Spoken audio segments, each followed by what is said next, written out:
There's a woman in the Bible you've probably never heard of, yet her wisdom changed the destiny of a future king and the course of an entire nation. Her name was Abigail, a woman whose story is whispered in the shadows of Scripture, a woman who stood between wrath and bloodshed, between pride and purpose, between man's fury and God's divine plan. In one single night, she turned away the sword of vengeance and became the voice of heavenly restraint. But there is something hidden in her story, a secret about why God placed her in a difficult marriage, and how that hardship prepared her for a divine moment that would alter Israel's history forever. Stay with me until the end, because what you will discover about Abigail might just change the way you see your own struggles, your own calling, and the purpose behind your pain. All throughout Scripture, God reveals a pattern. He uses the unexpected, the overlooked, the humble, to redirect the course of history. When the proud fall to their own arrogance, when the strong are blinded by rage, God often sends someone quiet, someone unseen, to speak wisdom into the storm. Abigail was that person. She was not a prophet, not a warrior, not a queen. Yet in one decisive act of courage and faith, she became the reason David did not stain his hands with innocent blood. She became the instrument through which God reminded a future king that mercy is greater than vengeance, and that the heart of a ruler must be governed not by anger, but by God's voice. But before that moment, before her name became forever linked with wisdom, Abigail lived a life that seemed ordinary and unbearably hard. It was within that hardship that her divine preparation began. The story unfolds in the mountains of Judah, among rolling hills and rocky valleys, where shepherds guarded their flocks by day and built fires under starlit skies by night. In that rugged land lived a man named Nabal, a wealthy herdsman from the clan of Caleb. His lands were vast, his flocks many, his storehouses full, but his heart was empty. The Bible describes him in one word: foolish. Not for lack of intellect, but for lack of reverence. His wealth had made him arrogant, his success had blinded him to humility and gratitude. And beside him stood his wife, Abigail. She was everything. Nabal was not graceful, gentle, wise. Her words carried peace into every room she entered. Her eyes reflected quiet understanding, and her presence calmed even the most anxious hearts. To those who knew her, she was a mystery, a jewel hidden in a house of pride, yet God saw her. He saw how she endured the harsh words, the reckless pride, the lonely silence beside a man whose arrogance left no room for tenderness. But here lies a divine truth. Sometimes God places wise people in difficult situations not to punish them, but to make their light shine brighter.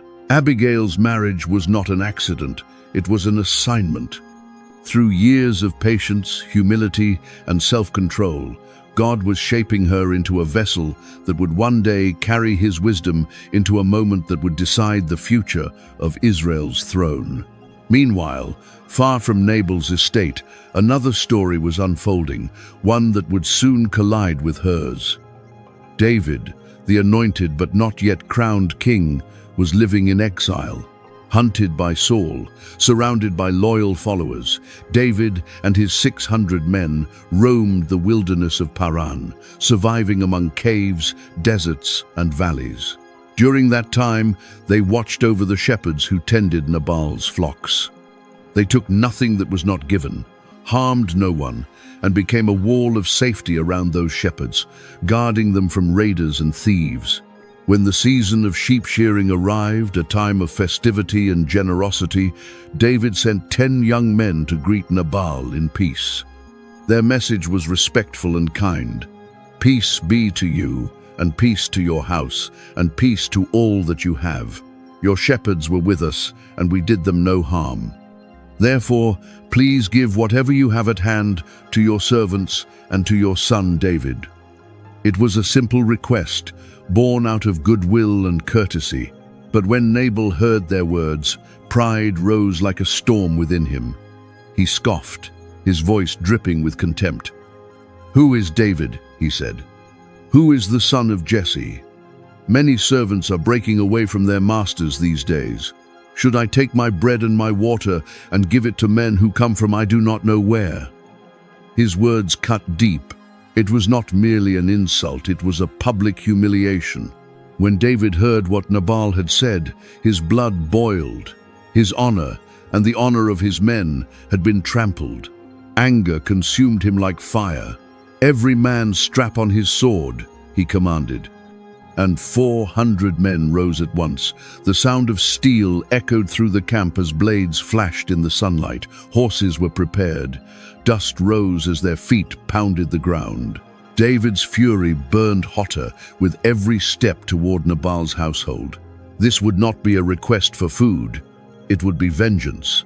The rhythm of marching feet grew louder, the air thick with the scent of coming violence. David was moments away from committing an act that would stain his conscience forever. But what he did not know was that God had already prepared someone gentle, wise, and fearless to stand between his wrath and his destiny.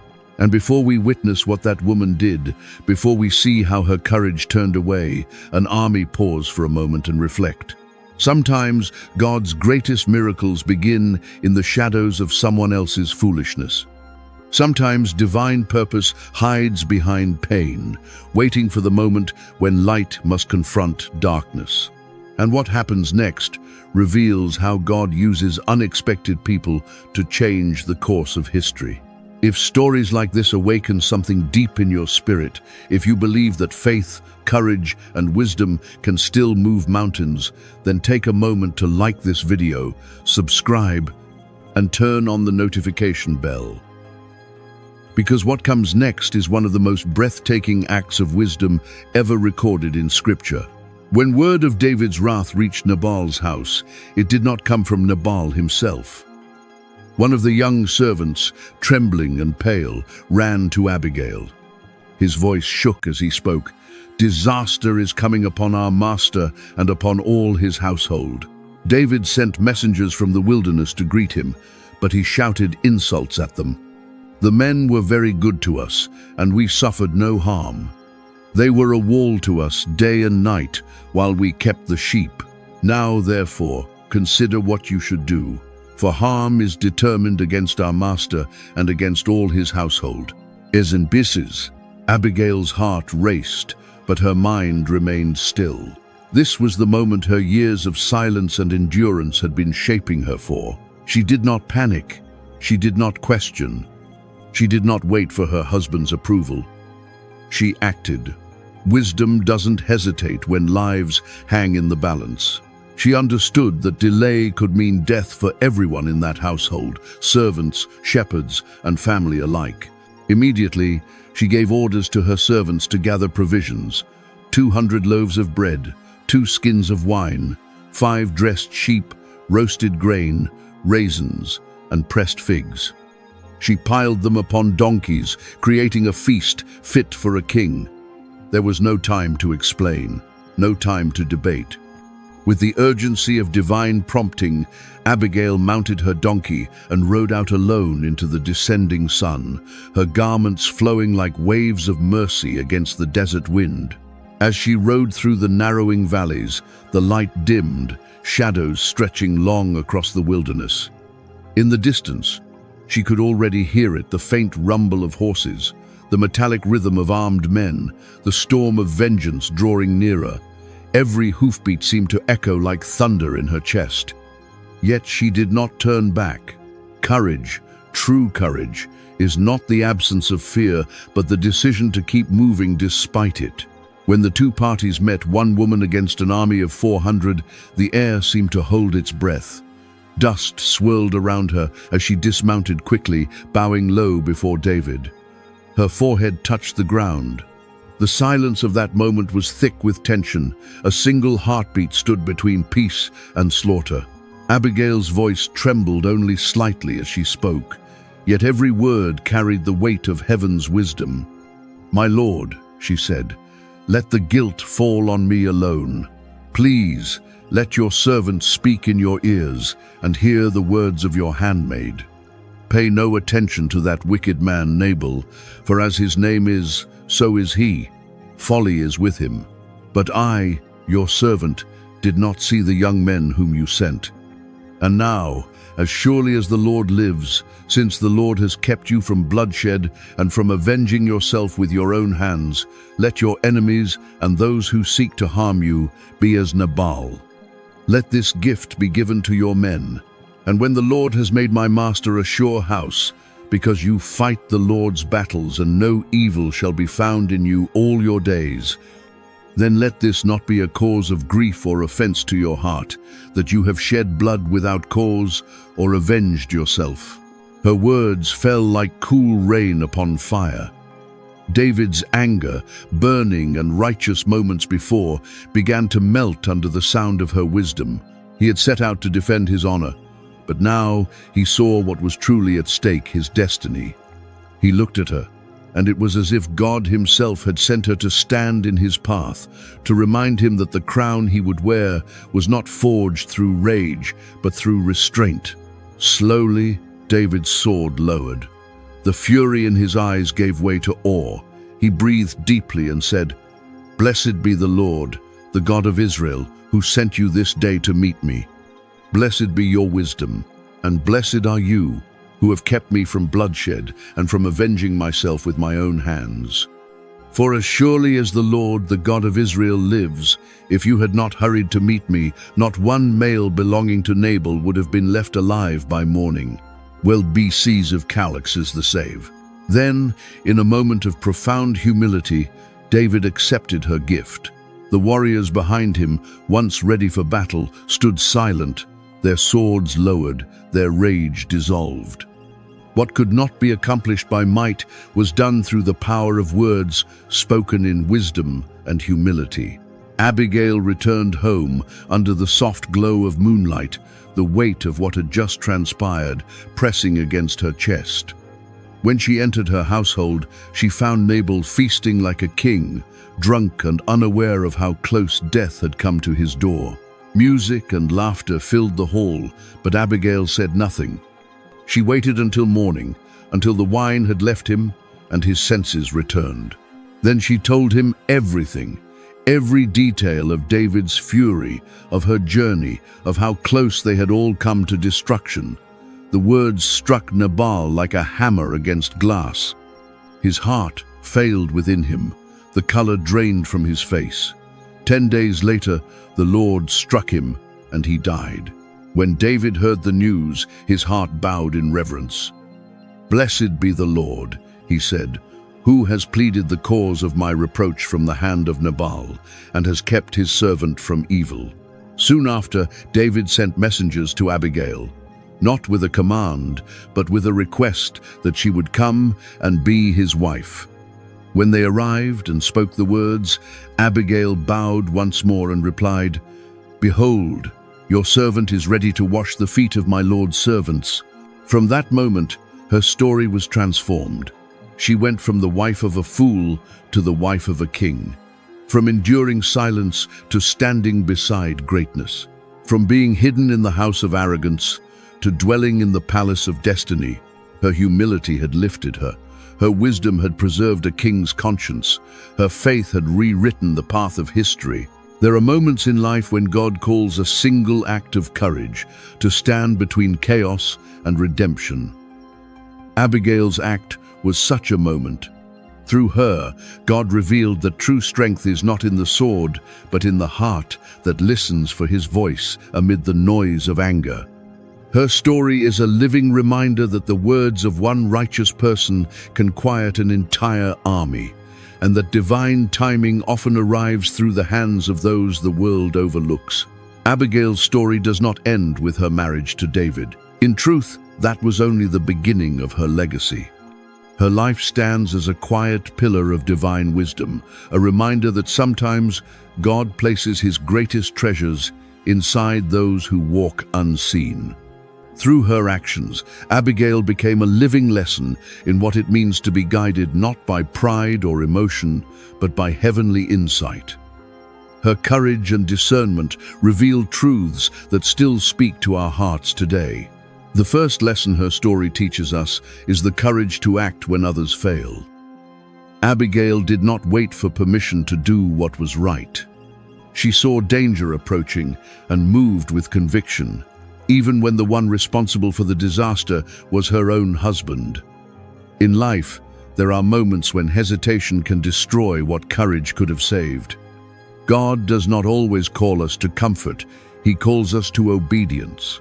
Sometimes He places the weight of a moment in our hands and asks only that we trust Him enough to act. The second lesson is that true humility disarms anger. Abigail didn't meet David's fury with argument or pride. She met it with humility, bowing low, taking blame she didn't deserve, and speaking words drenched in grace. There is power in a humble heart, for humility reflects the nature of God Himself. When we lower ourselves before others in gentleness, we invite heaven's peace to enter human conflict. A humble word spoken in the right moment can turn away wrath that years of reasoning never could. The third lesson is that spiritual wisdom sees beyond the present moment.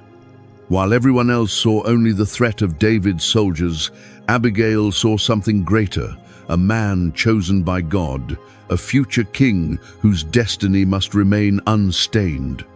Wisdom guided her eyes beyond the visible into the eternal. She spoke not to David's anger, but to his calling. So often in life, we react to the moment instead of responding to eternity. But God calls us to look higher, to see situations not as they appear, but as He sees them. The fourth lesson we learn from Abigail is that the right words at the right time can change destinies. Her words didn't just save lives, they preserved a man's soul from sin. In a single conversation, she transformed vengeance into mercy. In our own lives, the words we speak carry weight. They can build or destroy, heal or wound, bless or curse. When spoken under the leading of God's Spirit, our words can shape the future of families, friendships, and even nations.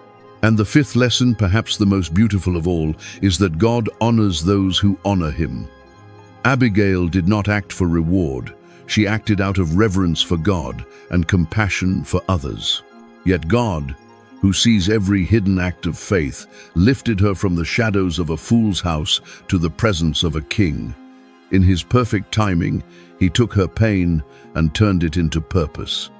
In her story, we see that faithfulness in the unseen places is never wasted in heaven's eyes. But remember the secret we spoke of at the beginning, the hidden truth behind Abigail's life. God placed her in that difficult marriage, not as punishment, but as preparation. Every harsh word, every lonely night, every test of patience was refining her spirit for the moment she would stand before David. Her trials became her training ground. Her suffering molded her discernment.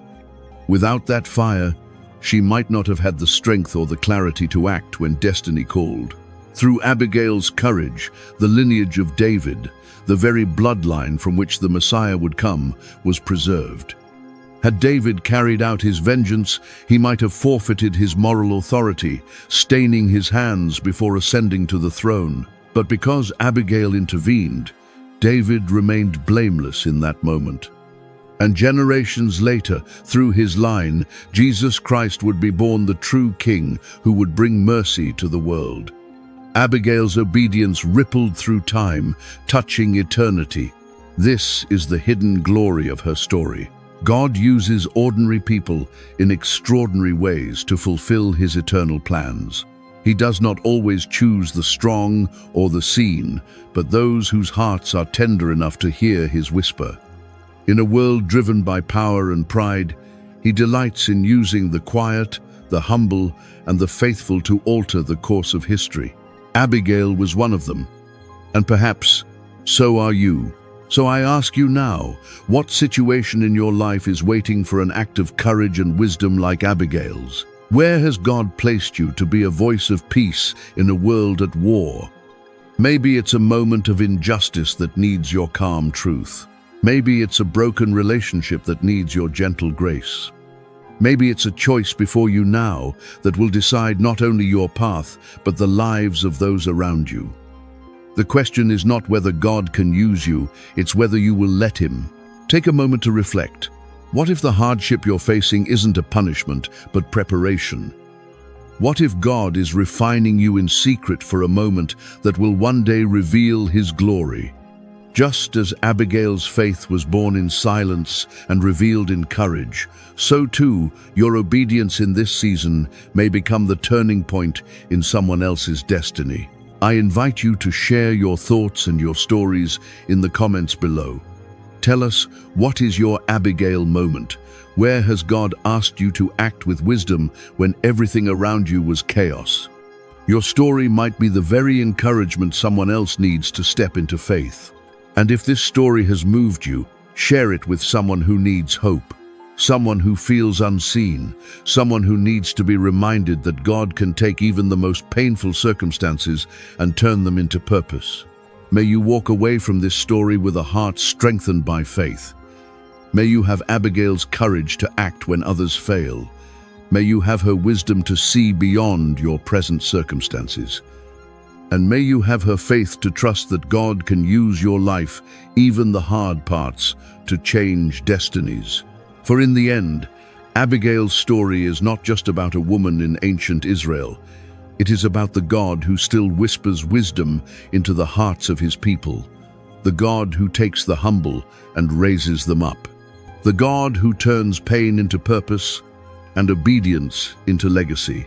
And perhaps, as you listen to her story tonight, that same God is calling you to speak peace where there is anger, to bring light where there is confusion, and to step forward in faith when everyone else stands still. For when you do, heaven will move through you, just as it once moved through Abigail, the woman whose wisdom changed the destiny of a king. Don't forget to subscribe to the channel and turn on notifications so you don't miss any life-changing stories.